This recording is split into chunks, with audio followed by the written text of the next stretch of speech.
everyone, this is Cherry Enchantress, and this is your daily dust for Tuesday, October 31st, Halloween, if you're watching in real time. But also, if you are just stumbling upon this, you can take this as a timeless reading.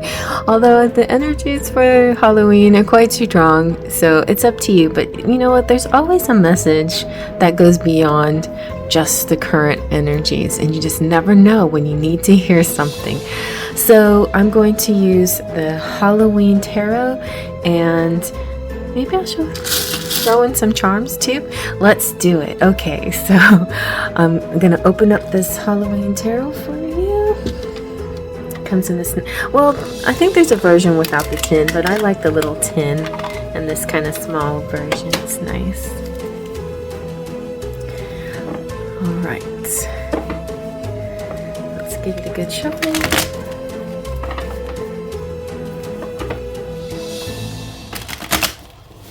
And the suits are pentacles is pumpkins, symbols of the earth and material success. Cups is ghost, symbols of water and emotions. Swords are bats, symbols of air, strife, and the intellect. And wands are the imps, symbol of fire, creativity, and enterprise.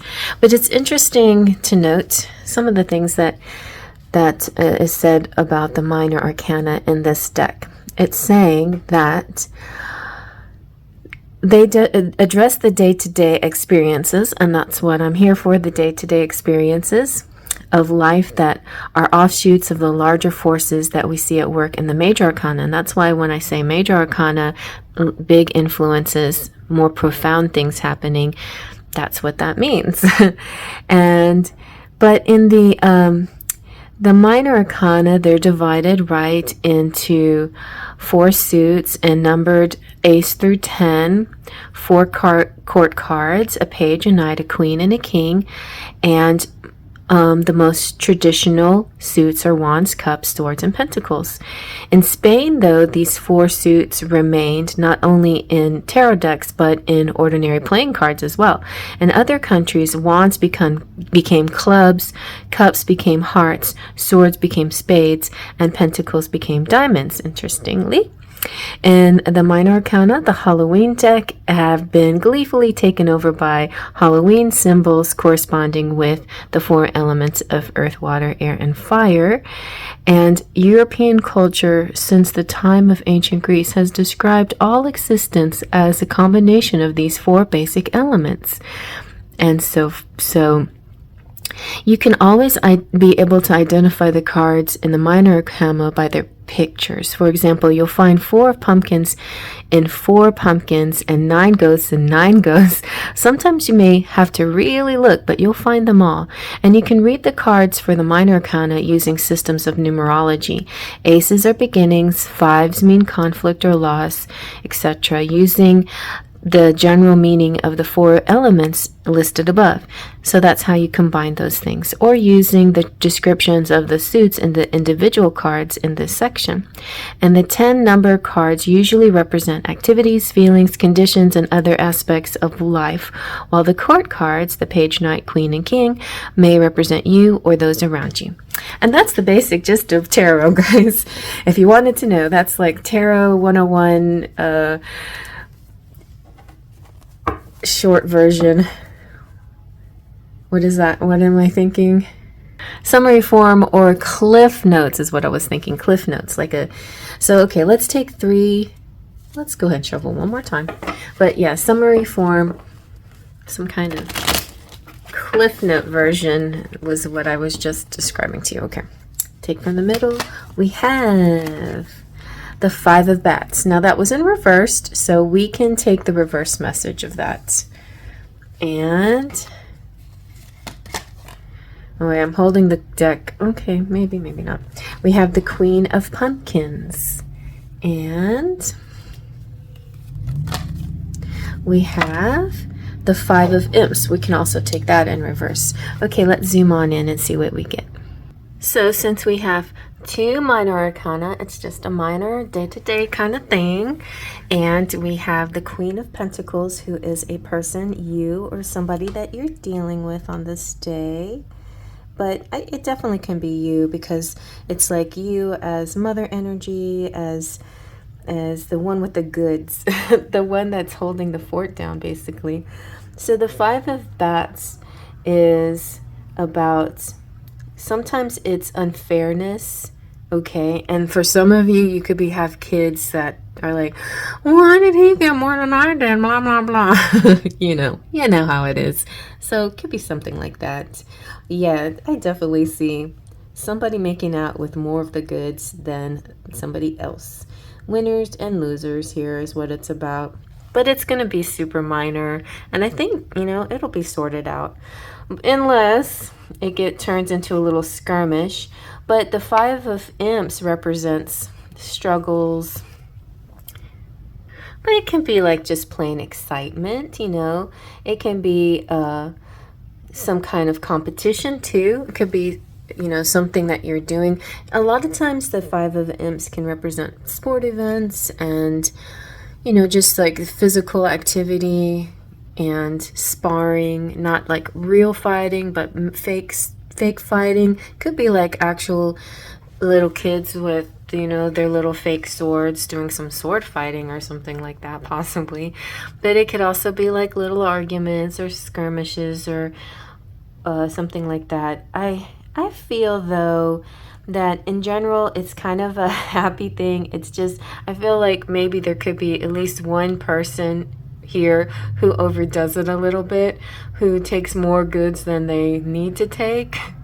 It could be also older kids who are pretending to be, not pretending, but who are maybe a little bit over the age of trick-or-treating and deciding they're going to trick-or-treat anyway. And it's a bit of a, how that is. You're like, should you really be trick-or-treating? You're not a kid anymore. But at the same time, like, so what, Let's trick-or-treat. So it could be something like that as well.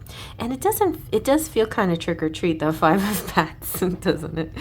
And the 5 of Imps could be bobbing for apples or anything as fun, silly like that. Could be other physical games or contests. Like it could be, I'm seeing, not Ring Around the Rosies, I'm seeing musical chairs, something like that.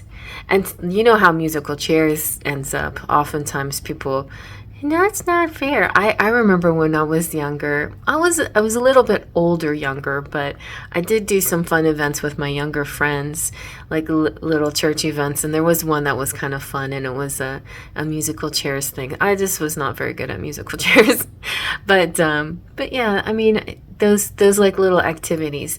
Now my part of town, it might rain, so I don't know how much fun is to be had, but still there's a lot of places indoors where people can have a good time. And I see again the single mother out there, so God bless single mothers, but also if you're even if you're married or you have kids, a lot of the responsibility is going to be on you, the Queen of Pumpkins.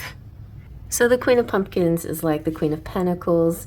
She's a woman known for generosity, nurturing, and creativity, deep connection with nature, fertility, putting practical talents to good use.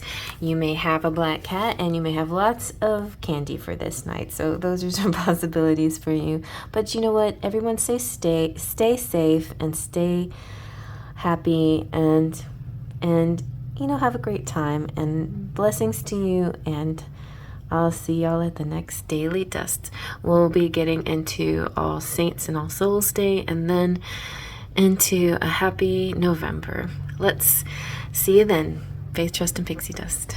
Oops, the Queen of Pentacles promised you some charms. I'm actually the Queen of Cups, but there's times where I'm Pentacles because I have the goods.